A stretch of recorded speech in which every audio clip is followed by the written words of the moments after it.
Hey, Mike Dixon, PIAPTK Recordings, LatheCuts.com, RecordLatheParts.com, MichaelDixonVinylArt.com. This is part 3 of my archives dig. This is me going through all of the extra copies that I kept, um, for my own personal archives, but also to make sure that if something got lost in the mail or something was defective, I had something to replace it with for the buyer. But anyway, so these are things that actually are now up on my website as of whatever today is, February 2nd, 2025, in the archives and out of print section. They're, for the most part, about the price that I originally sold them for. So first thing, this is a Devendra Manhart Remixes 8-inch. It's got 2 remix and reimagined versions of Devendra songs by Niels Fromm and Gigi Massine. Devendra actually emailed me and was like, I need a really fast turnaround time. I'm going to a tour in Argentina, and I need some merch. And so I said, okay, and I'll cut you a really good deal if you let me release it on PIAPTK. So he did. Have a couple of those in. They were on white and clear vinyl. This is a bonus that came with the Floating Action tribute. These were extra songs that didn't quite fit on the record. There's one from Tyler Ramsey, one from Daniel Martin Moore, and one from Eric Slick from Dr. Dog. It's a double-sided 8-inch. It's very good. So this is actually, these records are kind of what kicked off my whole career, honestly. I got invited to do a recording booth and some dub plates at the University of Washington Henry Art Museum in probably 2008, maybe 2009. I'm not really sure. But I did records for Eric D. Johnson from Fruit Bats and Joe Plummer, who's in Modest Mouse and the Shins, is now in Cold War Kids, and a couple other bands, I think. And then also Grand Archives, which is members of Band of Horses and a bunch of other Pacific Northwest bands. But these were actual dub plates, acetates that I cut. The press that I got from the event was sort of what led to me getting contacted by corporations to do mobile vinyl recorders, which then allowed me to quit my job teaching high school, still the second best job I ever had, to do records full time. So these are autographed by the artists. I got 1 or 2 of each left over. All right. Oh, these are actually really fun. So I wanted to do a whole series of op art, like optical illusion discs. So when you put this on your platter and it spins, it gives a pretty trippy, show. And it comes with a 10-inch platter mat in case you've got, a busy or dark platter mat on your turntable to really make it pop. Now, so this is the regular version, but there's also what I call the Chaos Theory version. When I put these into my Cricut cutter, sometimes they would start to slip and it would get all messed up, but I actually thought these were cooler than the regular one. So I called it the Chaos Theory version, and they were the most uncommon, or, least common. Then I also did some on in gold, which was a Friends and Family edition. This is sort of the precursor to my Patreon. Unfortunately, I started to have so many friends and family and regular customers that it was getting hard to kind of keep up. And so that's when I started the Patreon. That way, everybody could have access to get the kind of special versions. But anyway, got a few of these in the archives now. Let's see. Okay, Little Wings Wonderoo preview. So Wonderoo is one of my favorite of the Little Wings records, part of the Wonder trilogy. But he had actually released the Wonderoo preview on cassette on K Records, which has very little to do with the actual record. You know, like Little Wings is wont to do. He'll have similar time frames that he releases something that'll have similar names, but other than maybe having some songs in common, they're very, very different experiences. And Wonderoo Preview was like that. It was fantastic tape, very weird, very out there. Once Wonderoo came out, I released some 10 inches of Wonderoo Preview. So I got some of those. This is Mr. Husband, and if you guys have been sleeping on Mr. Husband, you really need to check him out. Really great sort of, you know, mellow indie pop, much like Michael Now, who's one of his good buddies. But this is a 10-inch called The Portrait of the Artist as a young man. Portrait of the Artist. I'm spacing on the name. But anyway, each one of them is hand-drawn, all of the covers, by Kenny, the main guy behind Mr. Husband. Oh yeah, here's a great one. Brainiac. This was a real bucket list band for me that I never even figured was possible. But these were 4 unreleased songs from early on. Real lo-fi, 4-track demo stuff, but really fantastic. And I should probably do a whole post about this record and Brainiac in general. But you can see they're all stenciled and silk screened. All sorts of different vibes on them. But that sold out immediately, so there's a few of those left over. Here is one of my favorites, the Fucked Up Sounds from a Haunted World. After I sort of figured out the whole multi-hole thing, Dimitri Manos from Golden Boots and I just sat down in my studio one night having some beers, drilling holes into things and experimenting. And we came up with this one. And this is one of the few Eulerian circles where the grooves actually overlap. Usually they look like they're overlapping because it's clear, but with this one they actually do. And when they do, it makes a chirp, like a chirp, chirp, chirp, chirp.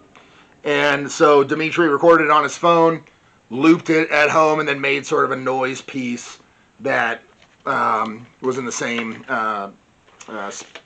tempo as the chirp.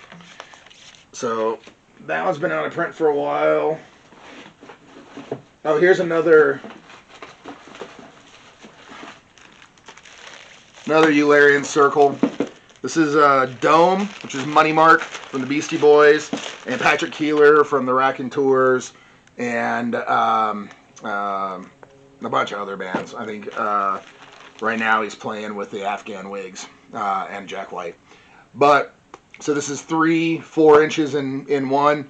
This was a live recording in LA, and I actually met Money Mark at Sundance Film Festival, and we were cutting records for Joseph Gordon-Levitt, and ended up being a super cool guy. We went to LA to hang out with him for a little while after Sundance, and been working with him ever since.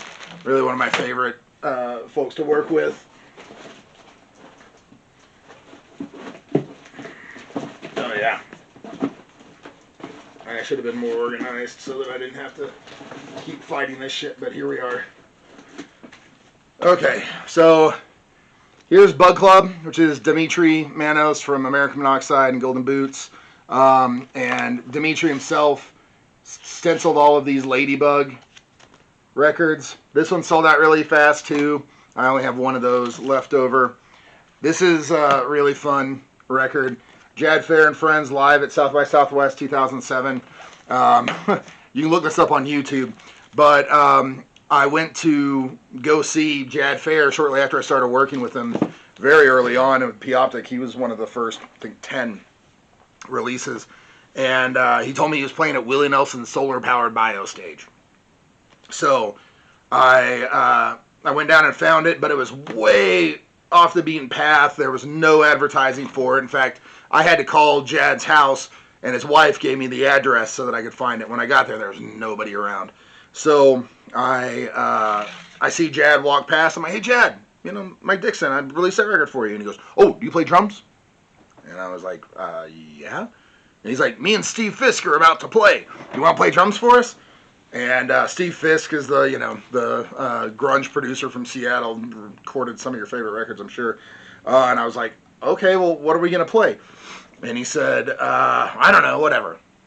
So we get up there. The band before us had taken the snare drum, the drumsticks, the pretty much everything except for the bass drum, the floor tom, the stool, and a cowbell. So all I had was a floor tom and some ballpoint pens and a Willie Nelson water bottle.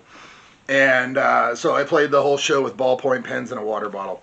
Anyway, it's on YouTube if you want, but like if you want to check it out. But it's out there. So anyway, I got a few of those. It's Fox Bodies.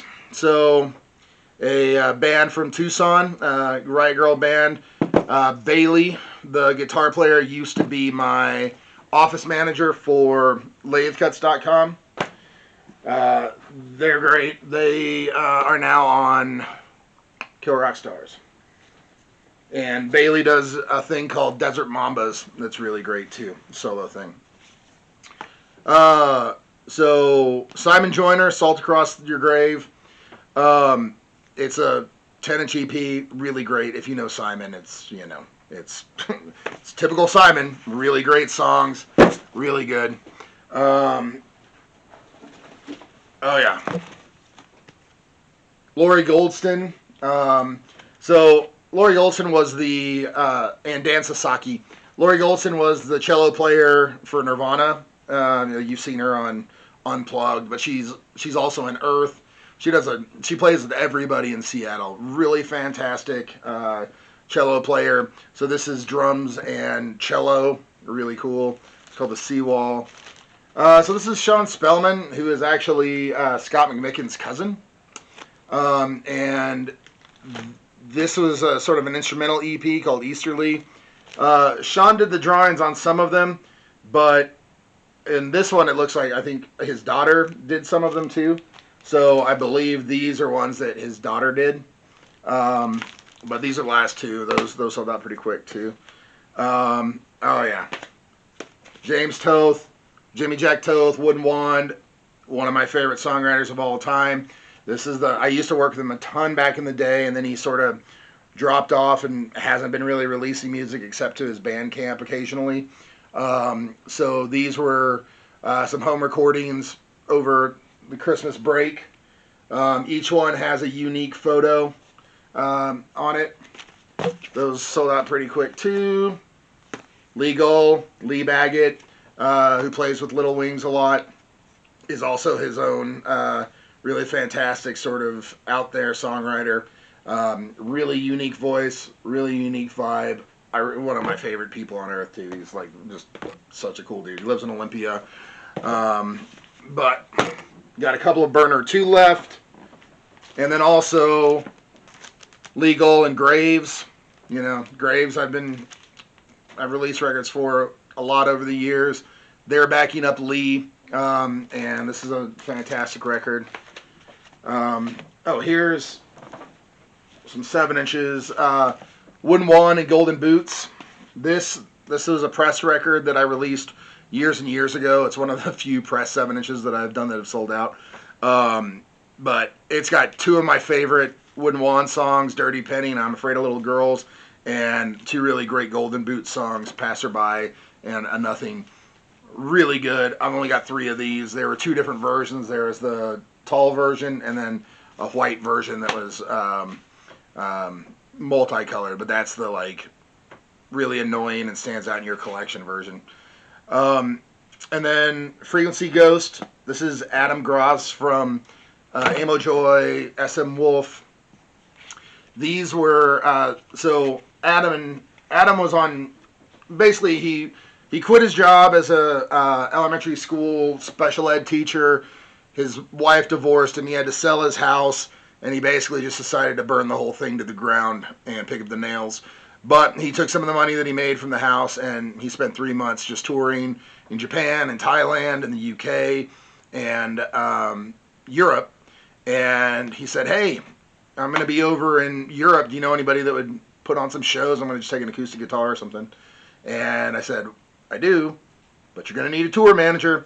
So we booked 3 shows in, one show in Spain, 1 show in Italy, 1 show in Portugal, and then we also went to Morocco and Germany, and we just kind of fucked around for a while. But Adam had brought a little keyboard and recorded electronic stuff while he was alone on the road, and each one of these has a unique tile pattern that were photos that we took in Portugal, because the tile there is incredible. So it's got this die cut sort of pattern.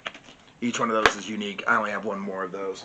And I guess that's it for the lathe cut archives. I'm going to be coming back with test pressings and the press record archives, LPs and stuff. Thanks.